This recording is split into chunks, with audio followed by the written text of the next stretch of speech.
This is what China's worst ever drought looks like. The Yangtze River, the longest in China, running dry.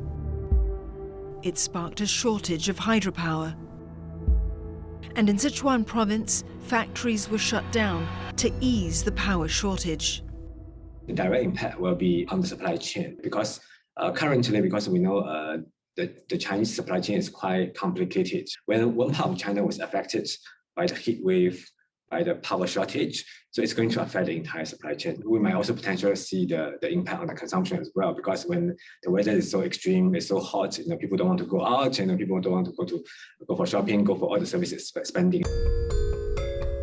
The heat wave is the latest threat to face the Chinese economy, following a fresh set of disappointing data on industrial production and retail sales.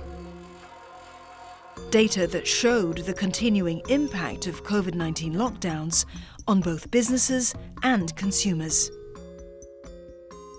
The key issue is really the property sales. Are we going to see the recovery of the property sales? I think that will be the key of all the things. It's the property sales by value is falling faster than the property sales by volume, right? So what does this mean? This means actually the property price is facing a downward, the pressure. If the price continues to go down, which means the property sales by value is falling faster than the property sales by volume. The unemployment rate is easing. But youth unemployment reached a record rate of 19.9% in July. That means 1 in 5 young people can't find a job. China has seen some very worrying unemployment figures. The most direct impact is obviously on consumption, which is already over 50% of the Chinese economy. The public servant and the teachers' salaries have been cut by something around 30% in some of the wealthiest regions in China this year. And many of the jobs that were lost since last year has been in the high-tech sector. It really affects people's sense of optimism, which is so fundamental to the growth of the economy. In a surprise move, China trimmed its key lending rates again, just a week after 2 interest rates were cut. The latest cuts will bring down the cost of mortgage repayments.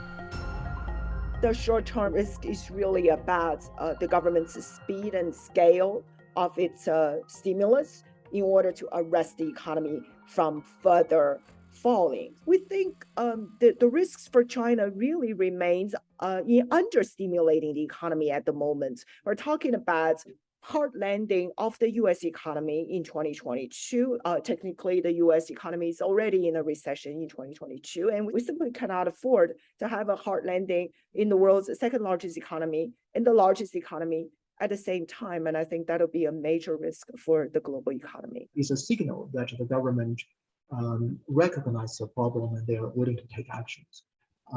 So I think in the second half of the year, we probably will get more policy announcement to help the sector, to help the developers, particularly the relatively healthy ones, and hopefully they get better access to the credit market. By lowering the mortgage rate, they are going to reboot the sales of the property market, right? So which will help to stabilize the economy. It's not so easy to find another engine which can 100% replace the property market. Despite such headwinds, there's optimism that bright spots can still be found in the Chinese economy. So if you look at the data, right, the China's foreign direct investment, right, in the first 7 months of 2022, the overall utilized FDI increased by more than 17% year on year. That's why I think to net, in terms of the bright spots, I think the China's linkage with the world is still closer than what a lot of people think initially. The East Data West computing strategy, I think it's a major undertaking. So it's basically a national strategy that aims to move the rich data that have been accumulated in China's eastern region to the western region for data computing purposes. And at the same time, China has identified 8 super data computing centers to be constructed along China's western region. And so I think this is really a very smart move that can give China two really exciting economic growth drivers for the current decade. One is China's major push into the digital economy and AI developments, and the other is China's major push for renewable energy transition. China is trying to identify the next wave of a sustainable economic growth driver that will propel China for the coming decades. And I think the current focus on technology, digital infrastructure, renewable energy investments are all spot on.